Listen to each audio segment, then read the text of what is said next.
O som de botas na lama ecoa por entre as árvores dilaceradas pela artilharia.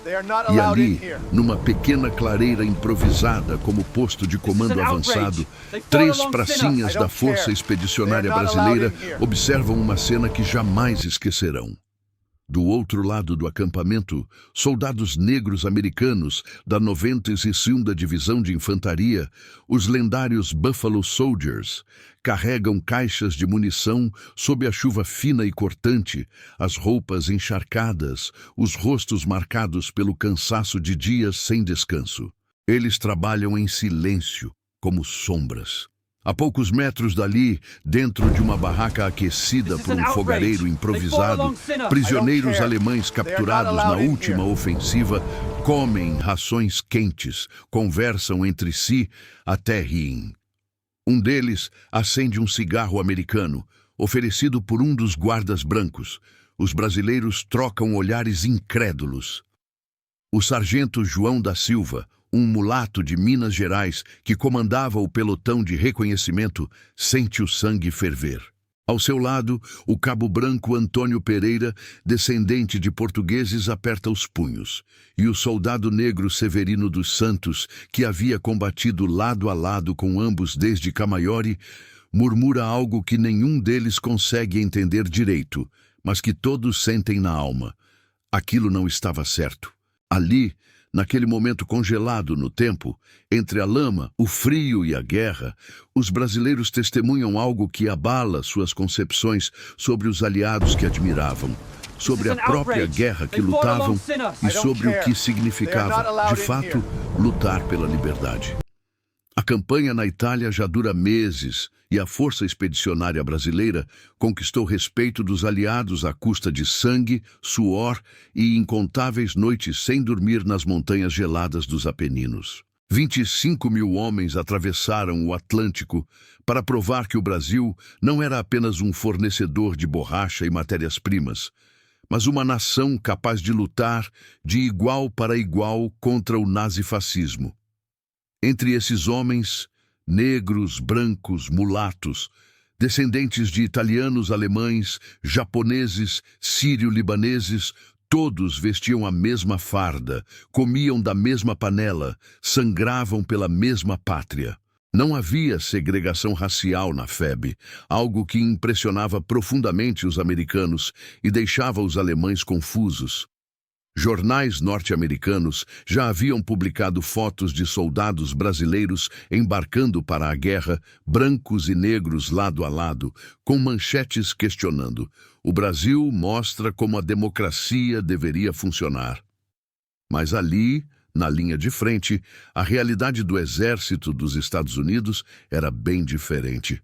A 92ª Divisão de Infantaria era composta exclusivamente por soldados negros, comandados por oficiais brancos, muitos dos quais acreditavam que seus subordinados eram inferiores, incapazes de combater com eficiência. Dormiam separados, comiam separados, e quando morriam, eram enterrados separados. Os pracinhas brasileiros, acostumados a uma camaradagem que transcendia a cor da pele, não conseguiam compreender aquilo. Se inscreva no canal agora e ative o sininho para não perder nenhuma história incrível da participação brasileira na Segunda Guerra Mundial. Deixe seu like e compartilhe este vídeo para que mais pessoas conheçam essa história que mudou para sempre a forma como os aliados enxergavam o Brasil.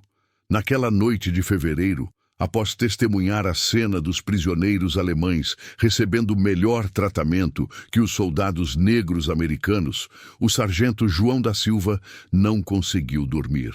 Ele e seus companheiros haviam lutado ao lado dos Buffalo Soldiers em combates ferozes contra a linha gótica, a última grande defesa alemã no norte da Itália.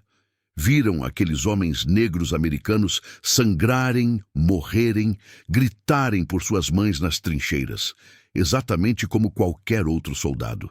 O cabo Antônio Pereira lembrava-se de como um soldado negro da 92ª, um jovem de Chicago chamado Robert, havia salvado sua vida 3 dias antes, arrastando-o para uma trincheira quando a artilharia alemã abriu fogo. E Severino dos Santos, que crescera numa fazenda no interior de Pernambuco, filho de trabalhadores negros, carregava dentro de si uma revolta crescente. Ele conhecia o preconceito, conhecia o olhar torto, a dificuldade de ascensão social. Mas ali, na FEB, ele era soldado respeitado, ouvido. Seus oficiais, muitos deles brancos de famílias tradicionais, o tratavam como igual. O próprio general Zenóbio da Costa, um dos comandantes mais respeitados da FEB, era negro, descendente de escravos, e comandava milhares de homens de todas as cores com punho firme e coração valente. Para os brasileiros, aquela segregação americana era incompreensível, quase obscena. Como era possível que homens que davam a vida pela liberdade fossem tratados como cidadãos de segunda classe por seus próprios compatriotas? Como era possível que o inimigo, aqueles mesmos alemães que pregavam a superioridade racial ariana, fossem tratados com mais dignidade que soldados americanos negros? A tensão aumentou quando, dias depois, num posto de reabastecimento conjunto entre brasileiros e americanos, um incidente quase explodiu em violência. Um oficial americano branco ordenou que soldados negros da 92ª comessem do lado de fora da tenda de refeições, mesmo sob chuva torrencial, enquanto prisioneiros alemães ocupavam mesas dentro da tenda, protegidos e aquecidos. Os pracinhas brasileiros que estavam presentes ficaram atônitos. O tenente Mário Costa, um oficial carioca de pele clara, mas de coração inflamado, aproximou-se do oficial americano e, em inglês hesitante, mas firme, questionou a decisão. Por que eles não podem entrar? São soldados, lutaram hoje de manhã, salvaram vidas. O oficial americano, um capitão de Alabama, olhou para o brasileiro com desdém. Você não entende como as coisas funcionam aqui. São ordens. Negros têm seu lugar. Foi então que o tenente Costa fez algo inesperado. Ele chamou seus homens, brasileiros de todas as cores, e ordenou que saíssem da tenda. Se eles não entram, nós não ficamos. O gesto causou um silêncio constrangedor. Outros oficiais brasileiros presentes seguiram o exemplo. Em poucos minutos, dezenas de pracinhas estavam do lado de fora, sob a chuva, compartilhando suas rações com os soldados negros americanos, que olhavam aquilo com uma mistura de gratidão e espanto. Um deles, o cabo Robert, aquele que havia salvado Antônio Pereira, murmurou em inglês: "Vocês não precisam fazer isso." Severino dos Santos, que entendia um pouco de inglês, respondeu com um sorriso cansado: "Somos todos soldados, irmão. Todos sangramos vermelho." A notícia do incidente espalhou-se rapidamente entre as tropas americanas e brasileiras. Para muitos oficiais americanos brancos, aquilo era uma afronta, uma interferência indevida de estrangeiros em assuntos internos dos Estados Unidos. Mas para os soldados negros americanos, aquele gesto dos brasileiros foi como uma chama de esperança numa noite escura. Eles começaram a procurar mais contato com os pracinhas da FEB, compartilhando histórias, cigarros, até pequenas lembranças de casa. Contavam sobre a segregação que existia nos Estados Unidos, sobre os linchamentos no Sul, sobre as leis Jim Crow que os impediam de votar, de frequentar escolas decentes, de viver com dignidade. Os brasileiros ouviam aquilo com uma mistura de choque e indignação. Sim, havia racismo no Brasil, havia preconceito, havia dificuldades para negros e mulatos ascenderem socialmente. Mas nada se comparava àquela segregação institucionalizada, aquele sistema de leis que oficialmente declarava negros como inferiores. O sargento João da Silva, que antes admirava cegamente os americanos como libertadores da Europa, agora via seus aliados com olhos mais críticos.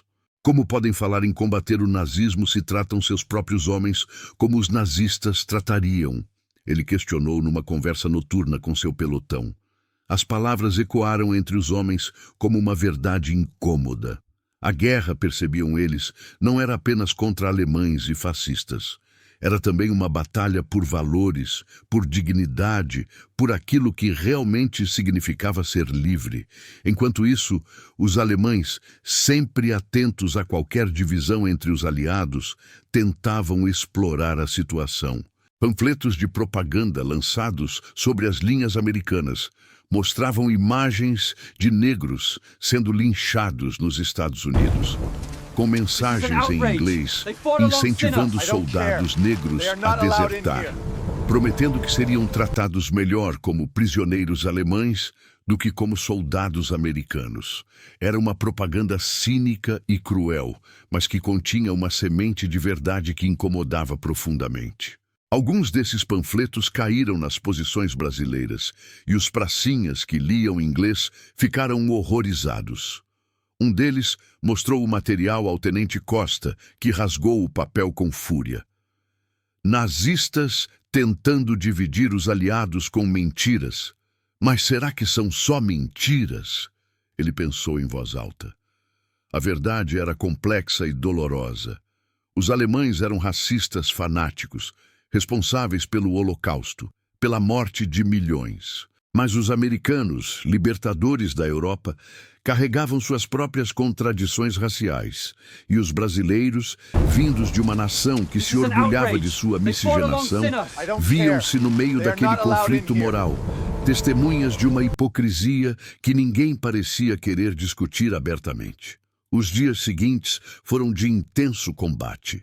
A ofensiva aliada para romper as últimas defesas alemãs na Itália estava em pleno andamento, e brasileiros, americanos, brancos e negros lutavam juntos nas montanhas, nos vales lamacentos, nas vilas devastadas. Ali, sob fogo inimigo, as diferenças de cor desapareciam. Um soldado ferido era apenas um soldado ferido, independente de sua pele. O cabo Robert, da 92ª Divisão, lutava lado a lado com Severino dos Santos numa patrulha noturna para eliminar uma posição de metralhadora alemã que bloqueava o avanço. Eles não falavam a mesma língua fluentemente, mas entendiam-se através de gestos, olhares, da linguagem universal do combate. Quando a missão foi concluída com sucesso, os dois abraçaram-se, cobertos de lama, exaustos, mas vivos. Naquele abraço havia mais que camaradagem de guerra. Havia um reconhecimento mútuo de humanidade, de dignidade, de valor. Mas então voltavam para o acampamento, e a segregação retornava como uma sombra. Robert tinha que dormir separado, comer separado. Severino, em contraste, dormia ao lado de João da Silva e Antônio Pereira, seus irmãos de armas, sem distinção. Foi em março de 1945 que o confronto direto finalmente aconteceu. Durante uma reunião de coordenação entre oficiais brasileiros e americanos num posto de comando de batalhão, o major brasileiro Armando Ferreira testemunhou uma cena que o fez explodir. Um coronel americano repreendeu duramente um tenente negro da 92ª Divisão na frente de todos, usando linguagem humilhante, chamando-o de incompetente e sugerindo que sua raça não tinha capacidade para liderar homens em combate. O tenente negro permaneceu em silêncio, engolindo a humilhação, os olhos fixos no chão. Os outros oficiais americanos brancos presentes não disseram nada, como se aquilo fosse normal, aceitável. Mas o major Ferreira não conseguiu ficar calado. Ele levantou-se, interrompeu o coronel americano e, em inglês claro e cortante, disse: "Com todo o respeito, coronel, na Força Expedicionária Brasileira, nós julgamos nossos homens por sua coragem e competência, não pela cor de sua pele. Vi soldados negros brasileiros e americanos lutarem com bravura que muitos homens brancos não teriam. Talvez o senhor devesse fazer o mesmo." O silêncio que se seguiu foi ensurdecedor. O coronel americano ficou vermelho de raiva e, por um momento, pareceu que iria explodir. Mas então, inesperadamente, um major americano branco, um texano chamado Williams, que havia lutado ao lado dos brasileiros em Montese, levantou-se também e disse: "O major Ferreira está certo. Vi o que os brasileiros fazem, vi como tratam seus homens. Talvez possamos aprender algo com eles. Quer saber mais histórias incríveis sobre a FEB e os heróis brasileiros na Segunda Guerra? Deixe seu comentário contando o que você achou dessa história e não esqueça de curtir este vídeo. Sua interação ajuda o canal a crescer e a trazer mais conteúdo histórico de qualidade. A tensão no posto de comando era palpável. Oficiais de ambos os lados olhavam uns para os outros sem saber como reagir. O coronel americano finalmente controlou sua raiva e disse friamente: "Vocês não entendem nossa situação interna. Isso não é da conta de vocês." Mas o Major Ferreira não recuou.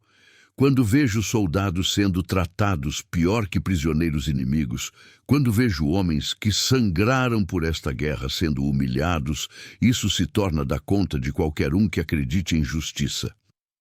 Outros oficiais brasileiros presentes, incluindo o Tenente Costa, manifestaram apoio ao Major Ferreira. A reunião terminou em clima tenso, e nos dias seguintes houve rumores de que o alto comando americano havia reclamado oficialmente ao comando brasileiro sobre interferência de seus oficiais.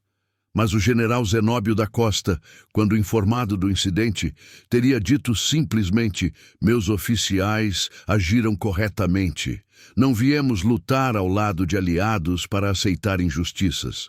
Se isso causa problemas, que assim seja." A notícia dessa resposta espalhou-se rapidamente, elevando ainda mais o moral dos pracinhas brasileiros e ganhando a admiração silenciosa de muitos soldados negros americanos que viam naqueles brasileiros algo que lhes era negado em sua própria nação: respeito e dignidade, independentemente da cor da pele. Os alemães, prestes a serem derrotados, ainda resistiam ferozmente em algumas posições fortificadas nas montanhas. Numa dessas batalhas finais, uma unidade mista de brasileiros e soldados negros americanos da 92ª Divisão foi designada para tomar uma posição estratégica numa vila chamada Zoca. O ataque estava marcado para a madrugada e a tensão era extrema.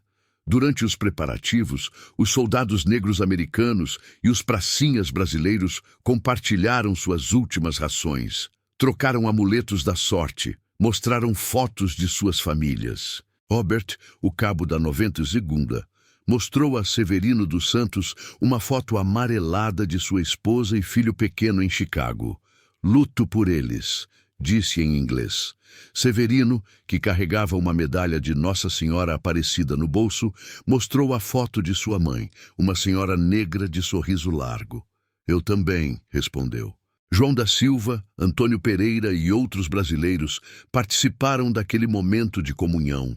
E ali, naquela noite fria antes da batalha, criou-se um laço que transcendia nacionalidades, cores, idiomas. Eram apenas homens, longe de casa, prestes a arriscar suas vidas por um ideal de liberdade que, para muitos deles, ainda não era totalmente realizado nem em suas próprias nações. O ataque a Zoca começou sob fogo pesado de artilharia alemã. Metralhadoras MG-42 cuspiram fogo das janelas das casas de pedra e morteiros explodiam ao redor dos atacantes. Brasileiros e americanos negros avançavam juntos, cobrindo-se mutuamente, gritando ordens em português e inglês, improvisando táticas sob pressão. O sargento João da Silva liderava seu pelotão pela esquerda, enquanto Robert e seus homens atacavam pela direita. A batalha foi brutal, casa por casa, sala por sala. Granadas explodiam, baionetas brilhavam na luz das explosões, homens gritavam em agonia. Quando Antônio Pereira foi atingido no ombro por estilhaços, foi Robert quem o arrastou para trás de um muro e fez o primeiro curativo, mesmo sob fogo intenso. Quando um grupo de alemães tentou flanquear a posição de Robert, foi Severino dos Santos quem os deteve com uma metralhadora BA, disparando até o cano ficar fumegante. Não havia cores ali, apenas irmãos de armas lutando por suas vidas e pelos companheiros ao lado. Quando finalmente a vila foi tomada, ao amanhecer, brasileiros e americanos negros caíram exaustos entre os escombros, abraçados, chorando de alívio e dor, rindo da própria sobrevivência improvável. Mas ao retornarem ao acampamento, a realidade da segregação voltou como um soco no estômago. Oficiais americanos brancos, que não haviam participado da batalha, ordenaram novamente que os soldados negros ficassem separados durante a distribuição de medalhas e condecorações. O Major Ferreira, presente na cerimônia, teve um novo confronto com o alto comando americano. Desta vez, sua voz ecoou alta e clara. Esses homens lutaram juntos, sangraram juntos, salvaram as vidas uns dos outros. Se vão receber medalhas separadamente por causa da cor da pele, então a FEB não participará desta cerimônia. Foi um ultimato ousado, arriscado, poderia causar um incidente diplomático, mas Ferreira estava farto, assim como muitos outros oficiais brasileiros. Para a surpresa de todos, o coronel americano branco responsável pela cerimônia, após consulta rápida com seus superiores, cedeu. Que seja, então. Façam como quiserem. Não era uma vitória completa, nem uma mudança real no sistema de segregação americano. Mas naquele dia, naquela cerimônia improvisada entre as ruínas de Zoca, brasileiros e americanos negros receberam suas condecorações lado a lado, como iguais. Alguns soldados negros americanos choraram abertamente, não pelas medalhas, mas pelo significado daquele momento. Robert abraçou Severino e sussurrou: "Obrigado." Severino respondeu: "Nós é que agradecemos. Vocês nos ensinaram muito." A guerra na Itália terminou semanas depois, em maio de 1945. A Alemanha nazista finalmente capitulou, e a Europa começou a contar seus mortos e reconstruir suas cidades. A FEB voltou ao Brasil como heroína, tendo provado ao mundo que os brasileiros podiam lutar e vencer.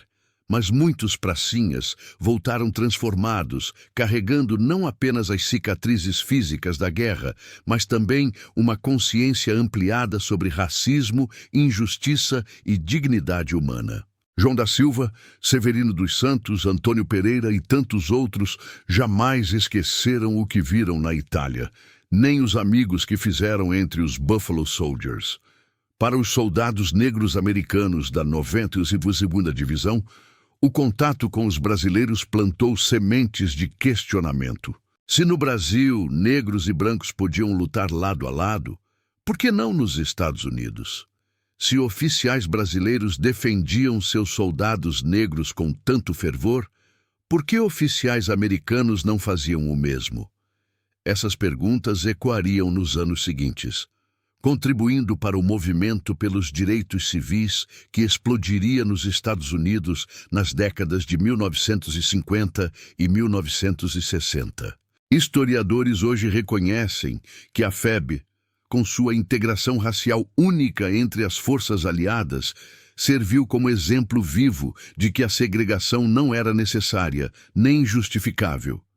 Jornais americanos da época publicaram artigos questionando a hipocrisia de lutar contra o racismo nazista enquanto praticavam sua própria forma de segregação racial.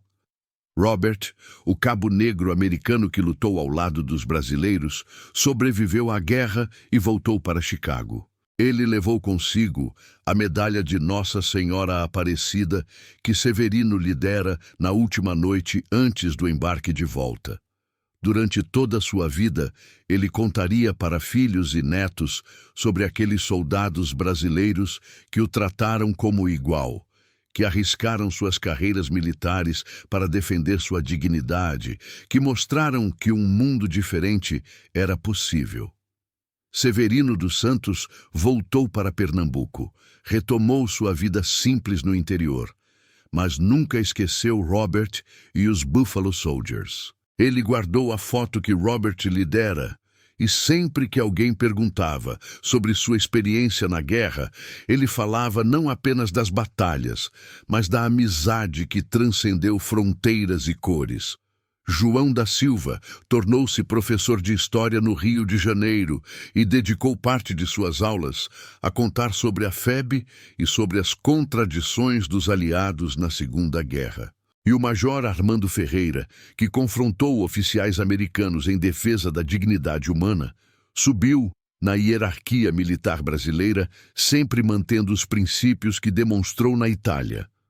Julgar homens por seu caráter e competência, jamais pela cor de sua pele. A história dos brasileiros que calaram oficiais americanos ao ver negros sendo tratados pior que prisioneiros alemães é pouco conhecida, mesmo no Brasil. Durante décadas, foi uma narrativa marginal, contada apenas por veteranos e estudiosos especializados. Mas ela representa algo profundo sobre a identidade brasileira e sobre o legado da FEB. Mostra que, apesar de todas as nossas próprias contradições e problemas raciais, os brasileiros foram capazes de demonstrar, num dos momentos mais críticos da história mundial, que a dignidade humana não tem cor.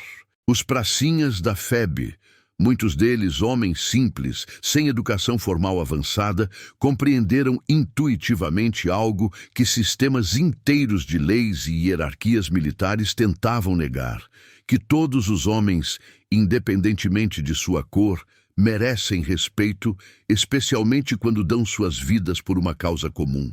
Essa lição, aprendida e ensinada nas montanhas geladas da Itália, entre o fogo da artilharia e o barro das trincheiras, ressoa até hoje. Se você chegou até aqui, deixe seu like neste vídeo e se inscreva no canal para conhecer mais histórias incríveis e pouco contadas sobre a participação brasileira na Segunda Guerra Mundial. Compartilhe nos comentários o que você achou dessa história e se conhece algum veterano da FEB em sua família. Sua participação é fundamental para mantermos viva a memória desses heróis brasileiros. Os alemães, inimigos contra os quais brasileiros e americanos lutaram juntos, também testemunharam essa dinâmica racial complexa entre os aliados. Prisioneiros alemães capturados pela FEB frequentemente expressavam surpresa ao ver negros e brancos lutando lado a lado nas forças brasileiras. Alguns, doutrinados pela propaganda nazista sobre superioridade racial, esperavam que exércitos racialmente misturados fossem fracos e desorganizados. Ficaram chocados ao descobrir que os brasileiros eram adversários formidáveis, táticos, corajosos e coesos. Em interrogatórios, alguns prisioneiros alemães admitiram que receberam tratamento respeitoso das tropas brasileiras, independentemente da cor dos soldados que os capturaram. Isso contrastava com suas expectativas e com a propaganda que receberam. Ironicamente, enquanto os nazistas pregavam ódio racial e superioridade ariana, foram derrotados por forças que incluíam negros, mulatos, indígenas e descendentes de diversas nacionalidades, todos lutando sob a mesma bandeira. A FEB provou na prática que a diversidade não era fraqueza, mas força. O impacto da postura brasileira foi além dos campos de batalha. Correspondentes de guerra americanos que cobriram a campanha da FEB na Itália enviaram reportagens para casa, descrevendo a integração racial das forças brasileiras. Essas matérias geraram debate nos Estados Unidos, especialmente entre ativistas pelos direitos civis e intelectuais negros, que usaram o exemplo brasileiro para questionar a segregação em seu próprio país. Se o Brasil pode ter um exército integrado e eficaz, por que nós não podemos? Perguntavam editoriais em jornais voltados à comunidade negra americana. A resposta não era técnica ou militar, era puramente política e social. A segregação americana não existia porque era necessária para a eficácia militar, mas porque refletia preconceitos enraizados na sociedade. O exemplo da FEB ajudou a expor essa verdade incômoda. 3 anos após o fim da guerra, em 1948, o presidente Harry Truman finalmente assinou a ordem executiva que determinou a dessegregação das Forças Armadas dos Estados Unidos. Embora o processo de implementação tenha levado anos, o caminho estava aberto. E nesse caminho, as pegadas dos pracinhas brasileiros que lutaram na Itália deixaram sua marca. Para os veteranos brasileiros, a experiência de confrontar o racismo americano foi tão marcante quanto as batalhas que travaram. Muitos voltaram ao Brasil com uma consciência ampliada sobre as questões raciais em seu próprio país. Embora o Brasil não tivesse segregação legal como os Estados Unidos, o racismo existia e existe de formas mais sutis, mas igualmente prejudiciais. A experiência na Itália mostrou a muitos pracinhas, negros e mulatos que era possível exigir mais, lutar por dignidade, questionar estruturas injustas. Alguns veteranos negros da FEB tornaram-se ativistas, professores, líderes comunitários, carregando consigo as lições aprendidas nas montanhas italianas. Eles sabiam que haviam provado seu valor no campo de batalha mais importante do século XX, e isso lhes dava autoridade moral para exigir respeito em casa. A história de como brasileiros defenderam a dignidade dos soldados negros americanos tornou-se parte do orgulho coletivo dos veteranos da FEB, uma prova de que lutaram não apenas contra o nazismo, mas também contra qualquer forma de injustiça que encontraram pelo caminho. Hoje, mais de 80 anos após os eventos descritos, poucos brasileiros conhecem essa história. A FEB é lembrada principalmente por suas batalhas militares, por Monte Castelo, Montese, Castel Nuovo. Mas o legado moral e social da Força Expedicionária Brasileira é igualmente importante. Num mundo dilacerado por guerra e ódio racial, os pracinhas brasileiros demonstraram que homens de diferentes cores podiam não apenas coexistir, mas prosperar juntos, lutar juntos, vencer juntos. Eles desafiaram tanto os inimigos nazistas quanto as contradições de seus próprios aliados. E ao fazê-lo, deixaram um legado que transcende vitórias militares. Mostraram que a dignidade humana é universal, que o respeito não tem cor e que, às vezes, os heróis mais importantes são aqueles que têm coragem de defender o que é certo, mesmo quando isso significa confrontar amigos e aliados. Os brasileiros que calaram oficiais americanos ao ver negros sendo tratados pior que prisioneiros alemães não estavam apenas lutando contra o eixo, estavam lutando por uma ideia mais ampla de justiça e humanidade. E essa luta, em muitos aspectos, continua até hoje.